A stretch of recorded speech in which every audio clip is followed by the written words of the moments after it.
You're listening to Second Master Report, the Falling Skies podcast.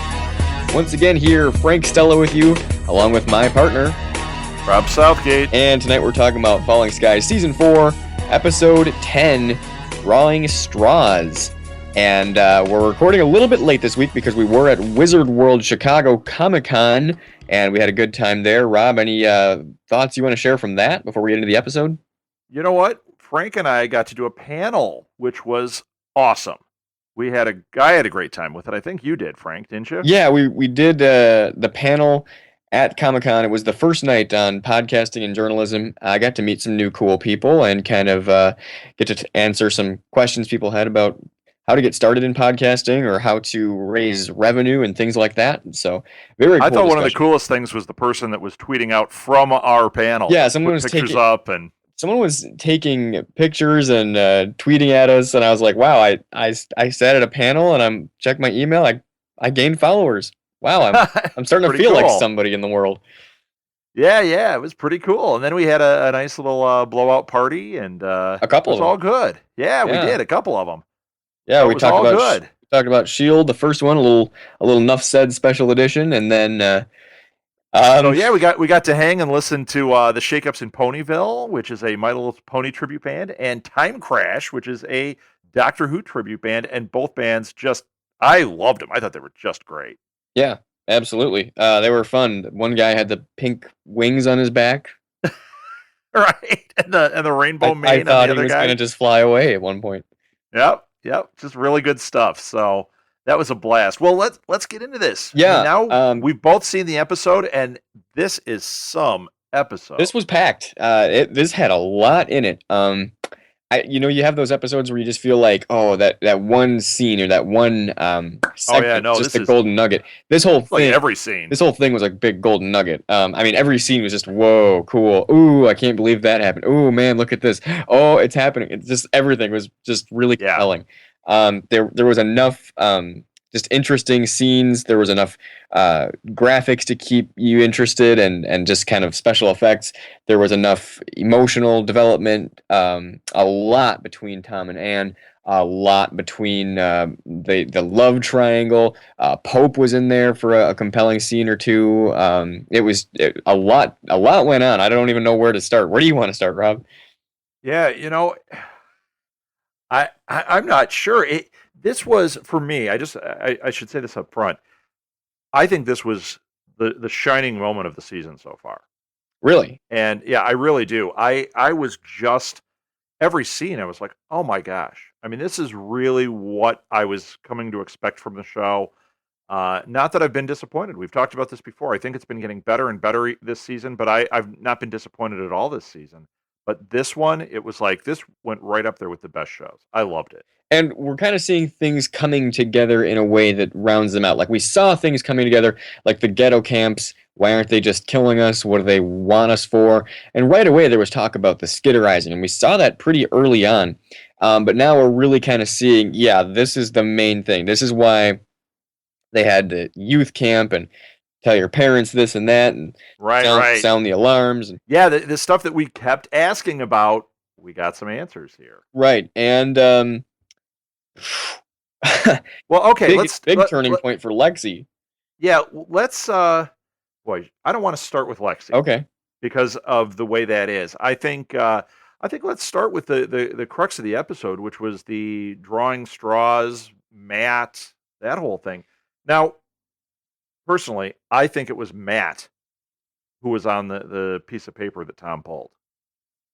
They didn't reveal who it was, but we know Tom fixed the drawing so that he and Ben would be the two that would be going to the moon.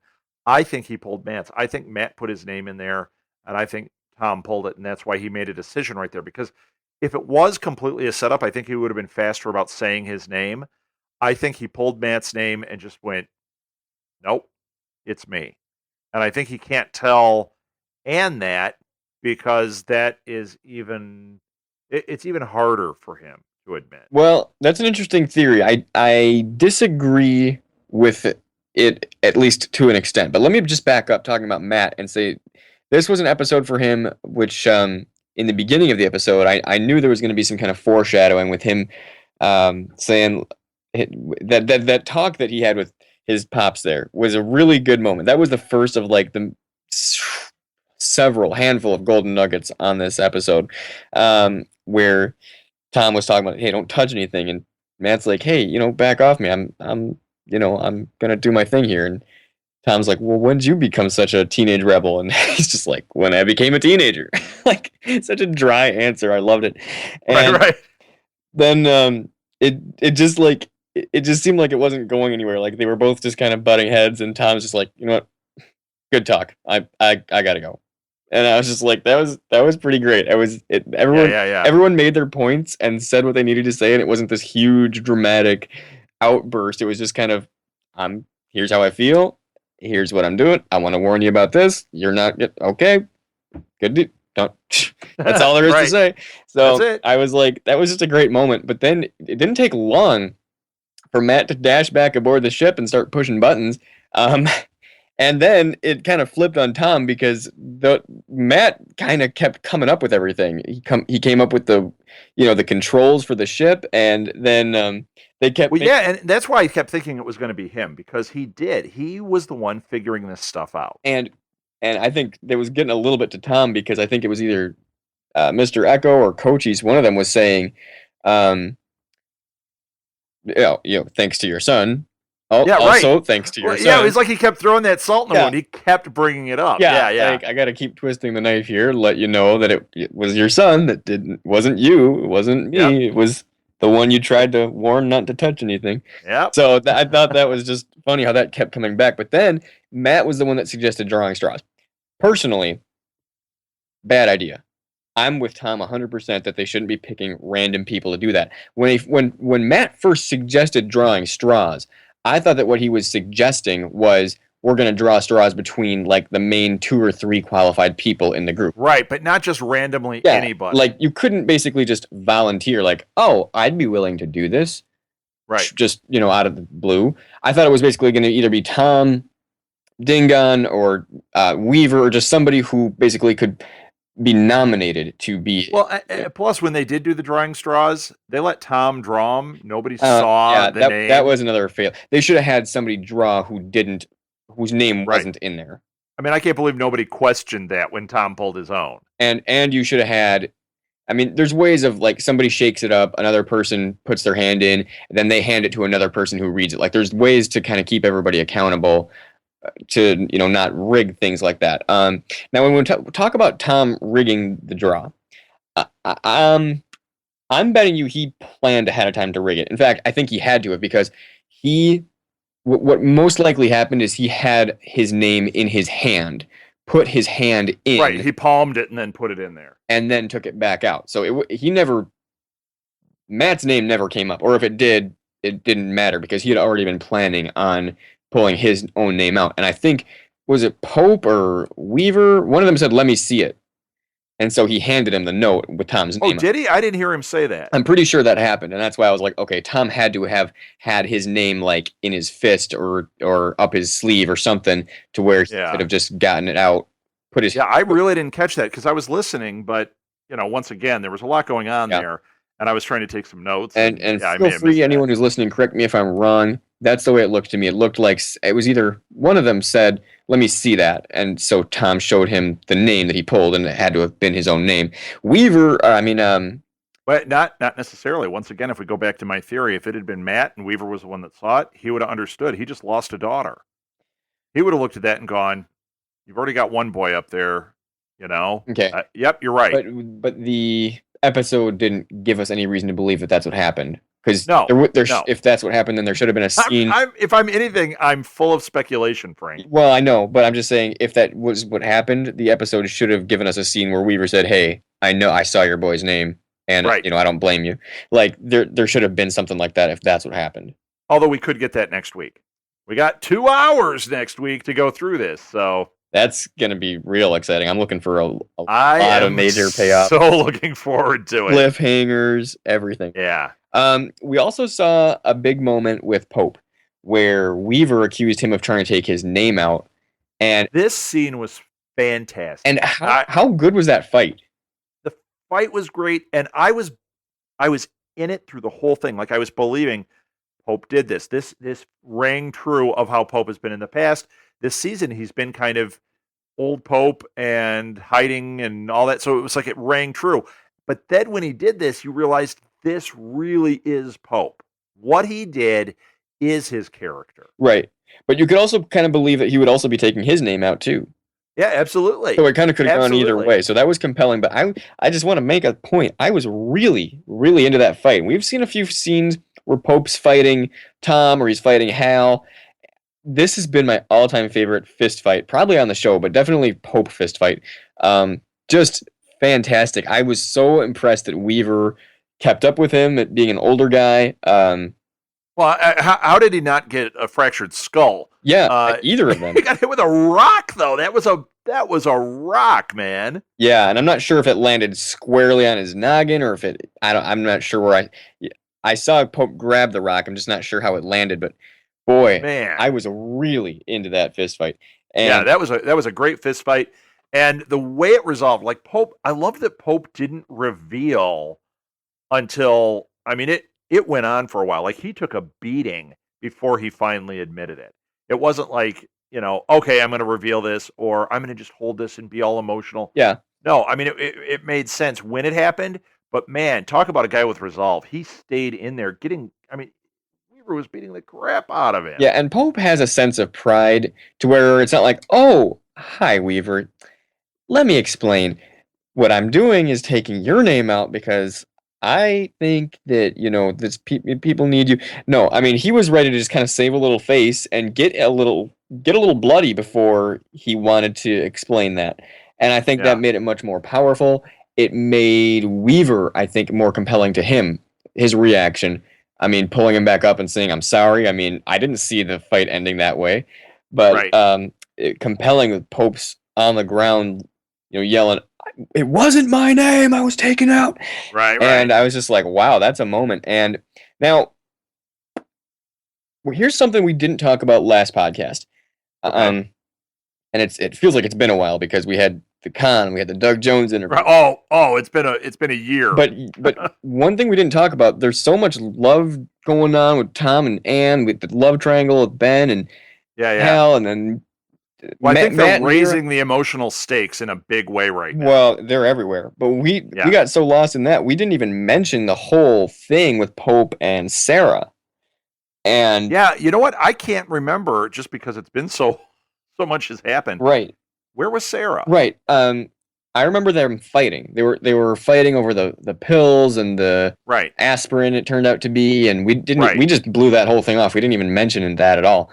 But that happened. Now, I didn't get the sense that Sarah left, or if she did, No, no. it's out When of he my said that, you know what? I know what part you're talking about when he said she'll come back. I because I had the same reaction like, "Wait, where did Sarah go?" And I was watching it with Martha, my wife, and she said, "No, he's talking about the ship. He's talking about uh the the uh the beamer going to the moon. She'll come back."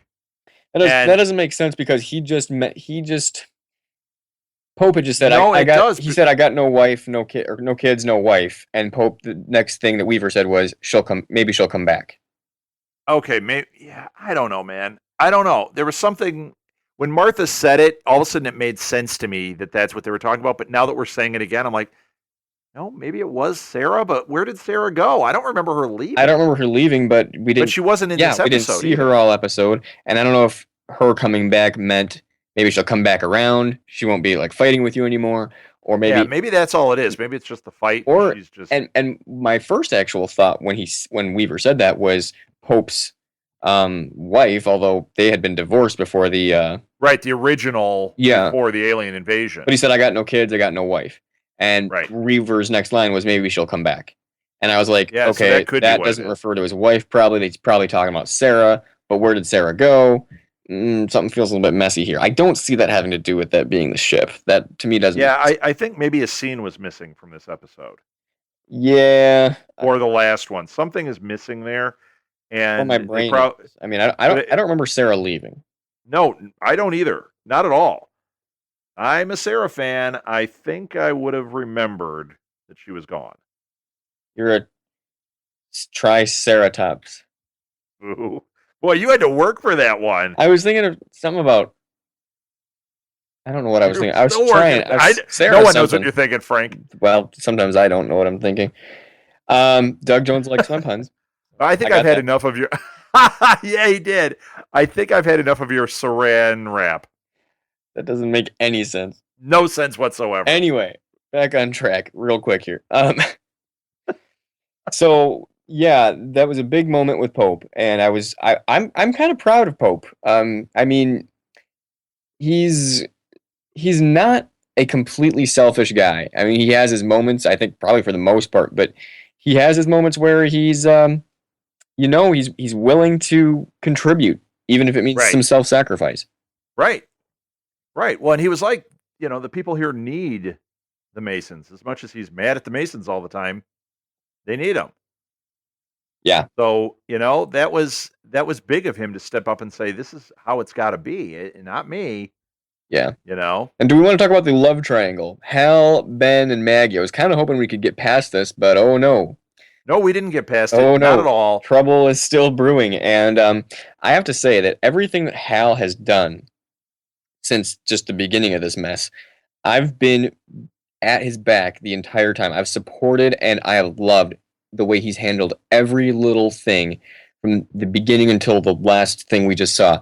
Yeah. I love how he called Ben out. I love how um, just the way he said, oh, okay, the best thing he said was, I think, to Maggie when he said, okay, you know what, you're just using these spikes as a crutch to Yeah. that's just your scapegoat. You're doing what you want to do, and it's so convenient that you both have these spikes in common that you Right. kind of be like, Right. oh, it's the spikes. And Hal says, look, Maggie, everyone has their own version of spikes.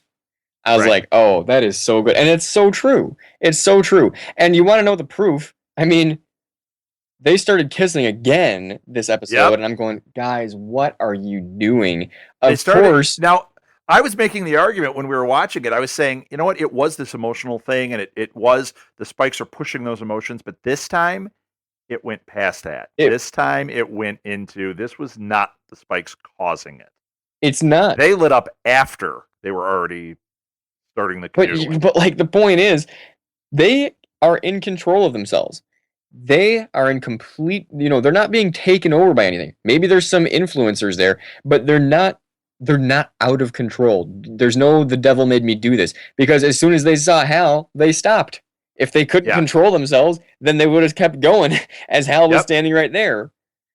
Yeah, exactly. So they can control themselves. It's like when people talk They about have control. it's like when people say that about like drugs and alcohol too. It's like, oh, the alcohol made me say that, or it was the alcohol talking. It's like, no, no, no.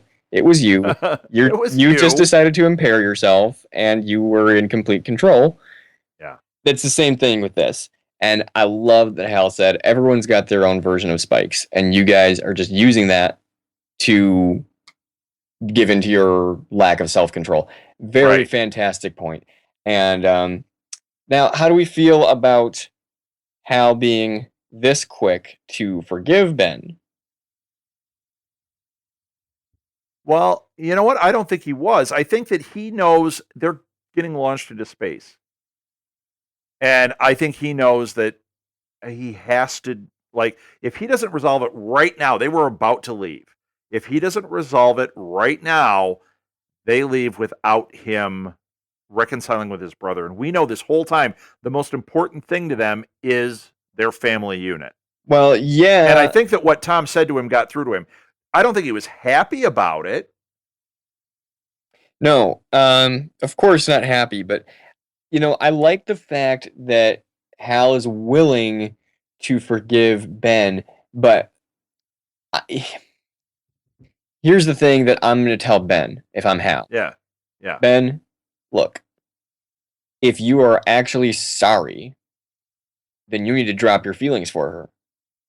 Because you're either gonna be against me in this and have your feelings for her, and don't act like you're sorry about that if you keep continuing to pursue her, or you're gonna be sorry about it and let it go. There's not some middle ground where you can still have feelings for her and be sorry about it. Right. And, Right. and then I'm gonna tell Maggie, look, we need to have a talk about our relationship, because right now things are kind of weird, and we're either going to drift apart right now, or we're going to fix this problem right now. But today's the day, Sure. because we need to, I don't, I'm not going to stand for this. We're either going to break up like really soon, or we're going to get things fixed really soon.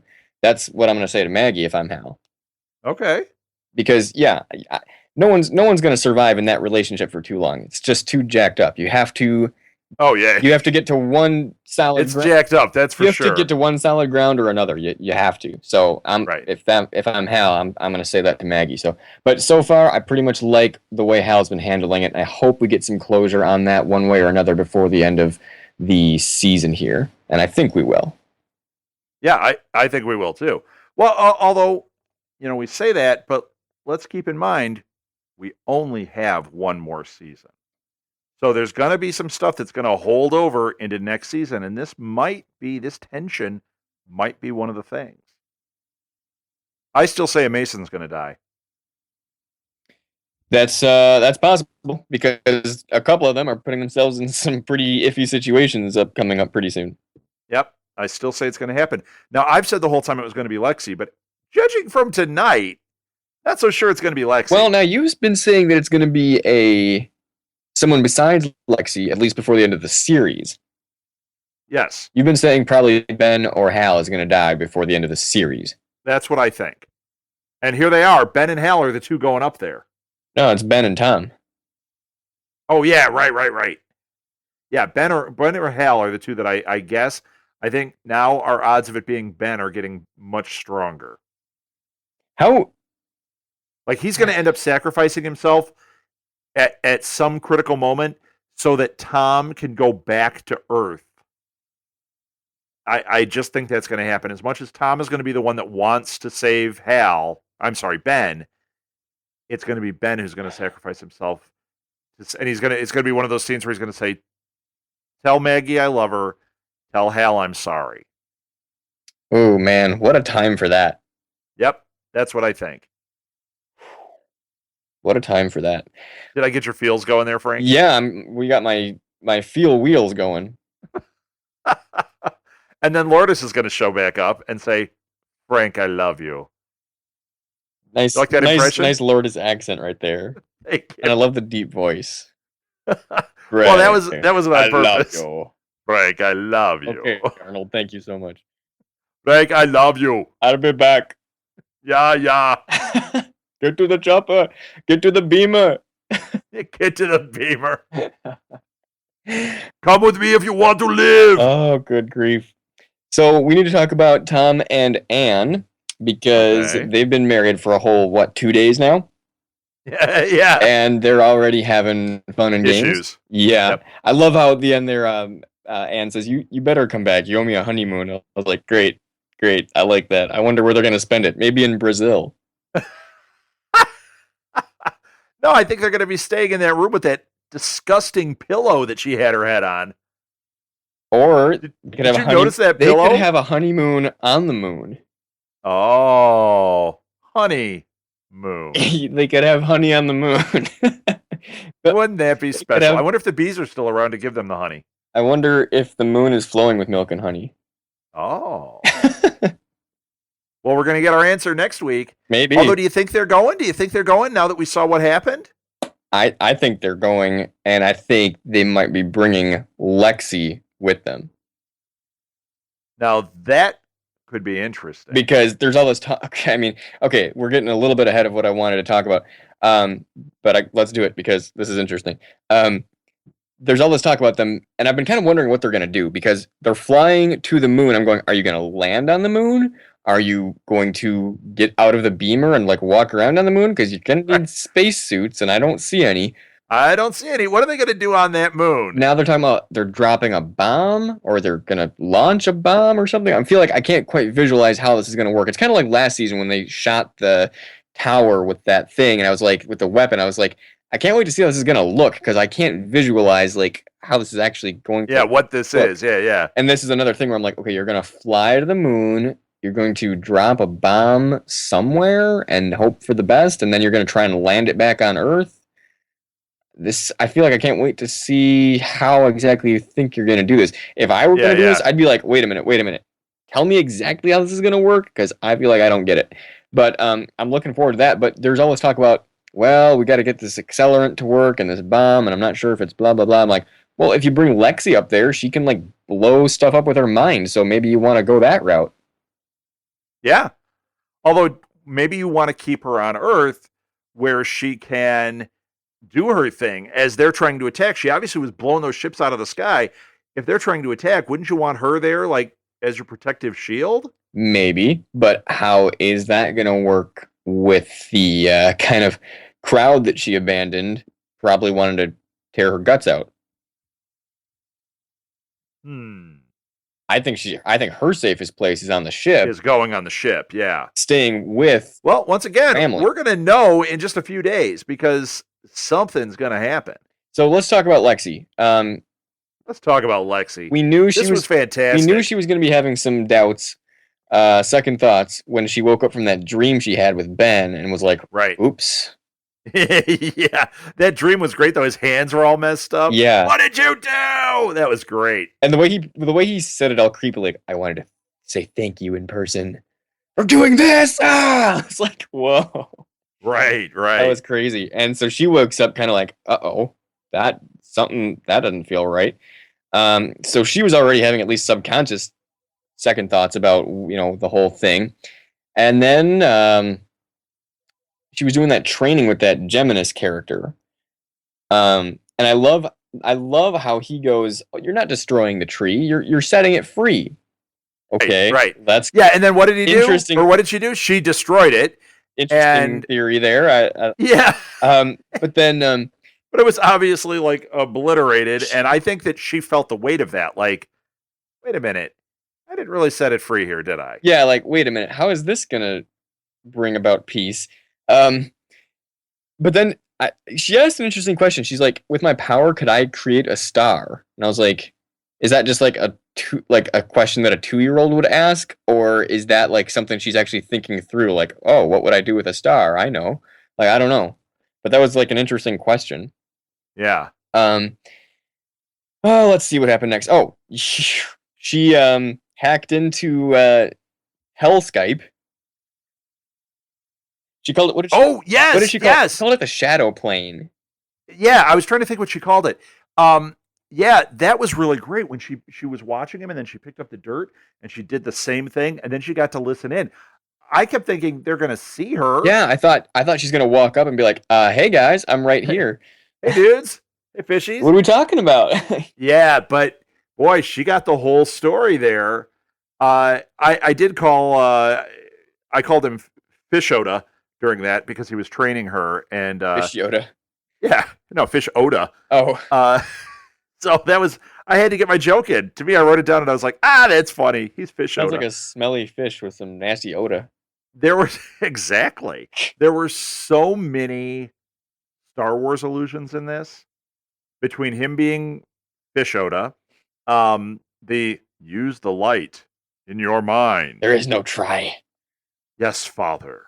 The cloaked and going in and talking to the cloaked one, kill her. Do it. You know, that whole thing. I'm like, wow, this is right out of Star Wars. And then they even made him they even dark said side. exactly. They even said, yeah, they're gonna take the Millennium Falcon up to the moon. I'm like, somebody was watching Star Wars this weekend when they wrote it. Skies Wars. Oh, now we're talking a hit movie. J.J. Abrams is going to direct. J.J. Lots of Abrams lens flare, and Steven Spielberg get together for Skies Wars. just like they did for Super 8. But it's their version of Star Wars. Super 8. That was interesting. Yeah, I like that one. The ending is not so great, Yeah, but the rest of it was cool. It started out kind of cool, and then just kind of got weird and lame and weird. Yeah, it was the ending, and when it got to that ending, even up to the point when they revealed the monster, like a lot of people complain about that. I'm like, I didn't have a problem with any of that. It was the end. Like the last 10 minutes, it was like, oh, what happened? And then it like just ended. I thought it was more like once you found out what it was, you were like, oh, You're less interested. yeah. I don't know. It just seemed Yeah, it seemed it was weird. great when it was a hidden monster and it was scary and intense. And I liked the that. kids But investigating. It was very cool. yeah, Anyway, Are we talking about falling skies? so Lexi um, goes back out the next day to train with her quote unquote father, Good and Yoda. turns it on him, and pretty much blows him up. Well, he put his hand around her neck, and I'm Oh like, no, no, he's no! As soon as he said "close your eyes and do the light in your mind" thing, I was like, "She's about to kill him." I yep, feel this. yeah, that's exactly what I thought. I'm getting a Rob vibe where I know what's about to happen. Yep, I totally was like, oh, this is gonna be it. And he put his hand around her neck. I'm like, he thinks he's gonna squeeze that hand. He's not squeezing it. Honestly, But I didn't see her blowing him up. oh, I did. I was like, she's I gonna. suppose we should No. have. I knew when she started closing her eyes and like focusing. I was like, she's gonna blow this guy up. And I but thought she was just gonna choke him, but nope. no, he was gonna try and choke her, which is stupid because it would have taken. With that you need to do an instant kill because she would have been able to probably overpower him. She had powers. Given enough time, a long time before she was suffocating. Now, yeah. I don't know if it requires a level of focus that you can't do when you're suffocating, but I don't see him trying to choke her like that working out for him. The other thing is, I knew when he puts his hand around her neck, I was like, she's going to kill him right now. And there it was. And I was like, I wish there was a line in there about her setting him free. Like he said with the tree. I would have, if I were Lexi there, I would have been like, oh, don't worry, I'm going to set you free. Yeah. Would you like to be set free, Father? That's like what I would have been. Yeah, man. And she blew him up real good. Yeah. I mean, that was like, there was fish guts everywhere. It was a fish fry. Oh, that was great. That was great. And he's the nice one. Imagine what she's going to do to those other guys. Well, she's about to probably really unleash hell on like everything. I mean, she already did with the beamers. I think we're about to start seeing that worldwide. I mean, and speaking of worldwide, how cool was it to get a little glimpse of what was going on worldwide? This is fantastic. Something that I've kind of wanted to get a little bit of for years. Well, you and I have talked about this. We talked about it a lot last season about it expanding. Like what's going on in Asia? What's going on here? And Kochi said these ghetto camps are something that we're seeing everywhere. And I was like, okay, I'm guessing that means all around the world. But we got that little message of that Spanish guy talking about we're seeing this in like Italy and Morocco and everything. And I was like, wow. Yes, that was great. That was very, very cool to kind of feel like, all right, this is happening everywhere. And well, it also made it so that I kept wanting them to go somewhere else to see that stuff, and I'm like, I don't know how that's ever going to happen. Well, now this communication opened that up. I'm not worried about them going somewhere. I want them to figure this out where they are. But at least now we know what's happening in the world. I thought that was handled really well. Yeah, and it didn't have to spend a lot of time, going on a world tour. It was just like, okay, we can assume this is basically the plan for the planet. So, I was really happy. I was really glad with how that was handled. And so anyway, Lexi came back. That was the last thing we saw. That looked like they were right about to take off for the moon, or at least pretty much getting settled. And then Dingon comes running up like, hey, stop. I hear something. And I was like, oh, good timing. Yeah. And then they just start blowing up. And I thought that might have been like Volm or Cochise or something shooting them down. So did I. Well, remember when Cochise had that big gun? Yeah. That's what I thought it was. Didn't see Cochise the last couple segments of the episode. No. So I was like, where'd he go? And then all of a sudden... No, and he was important in the beginning. I thought, he was on it a lot. I thought, okay, we're going to get a big Cochise episode. I think we're going to get a big ending with Cochise. Once he said, looks like I'm not going to be able to be on this beamer, he kind of bowed out of the episode at that point. Yeah. But I still see him being a major player these next couple hours. Yeah, I do too. I think that we're going to get a lot of him, and we're going to get a lot of Shaq in the end here. Bringing Shaq back. Yeah, we need a little Shaq attack to happen. I think that's what we're going to have, and I do think they still have to go to the moon because they got to shut that thing down. Unless her powers are so powerful that she can do it from here. They got to go there and stop this transmission that they're doing from the moon, and then she can just start wiping them out all over the place. Yeah. Now, do I think the tide has turned? I don't know. I don't know. We've been at this point before where we've thought that. I just don't know. But do I think that there's new life? Oh, yeah.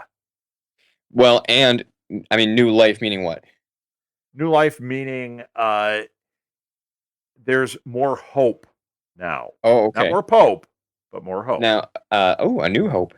I'll take more Pope. A new, Once again, a another new Star hope. Wars reference. Exactly. Yep. Here's the thing, though. We still don't know what they were talking about with a new common enemy. So when you said new life, I thought you meant we might be seeing like a new creature. Right. Which I think, if they're going to tie this up before the end of this season, we only have one more night left, 2 more episodes. We got to. Yeah, if we're going to see that, we're going to see it. I want some closure on that line. We're talking about the energy source, which we're guessing is on the moon, and a new common enemy. Yes, and when they said tonight that they had a new tactic, a new thing, I'm like, okay, is this going to tie into another enemy? Is this going to tie in? What is this? Is it just what they're doing with Lexi? Do they have more of her? I don't know. Well, we would love your input and opinions on this. You can reach out to us on our social media pages, Facebook, Falling Skies Podcast. That's Second Mass Report, the Falling Skies Podcast on Facebook. And we are also on Twitter at Second Mass Pod, I believe. And send us an email. Yes, that's secondmassreport@gmail.com. We would love to get your input and opinions before the next episode, which is going to be this Sunday night. Now, do we know what time it starts? Is this an 8 o'clock or is this a 9 p.m. start? I think it's going to be... I believe it's at 8 o'clock. Because it's normal time. Because last ship ended last week. Oh, you know what? I just don't know. I think that frees up this week to be 8. Well, I'll tell you what. Check your local listings. It's going to be this Sunday night, though, on TNT. It's a 2-hour season finale of season 4. So I'm pumped about that. Before, they've been kind of doing a 2-hour premiere, and then it's just another 8 weeks after that. Well, now, it being a 12-episode season, I guess they just went with a 1-hour premiere and a 2-episode finale. So this should be absolutely phenomenal. I can't wait to speak with you again this Sunday night, Rob. Unpacking everything and looking forward to season 5. It's going to be the final season, so get on board, little children. If you are missing, we will be live tweeting for sure. It's going to be a long night of tweeting. Yeah, and then there's going to be a lot of talking this one out. Yeah, so I can't wait. One more thing we want to mention, you hopefully know by now, we did a pretty slick interview with Mr. Doug Jones himself, and that's up and live for your listening pleasure. So check that out and enjoy. Really, a lot of fun we had with Doug Jones last week. Oh, it was great. He was such a great guest, and what a gracious guy. I thoroughly enjoyed it. Yeah, so absolutely promote it, tell your friends. It's a fun interview. And Rob, I will talk to you again in a few more days. This Sunday night, season 4 comes to a conclusion.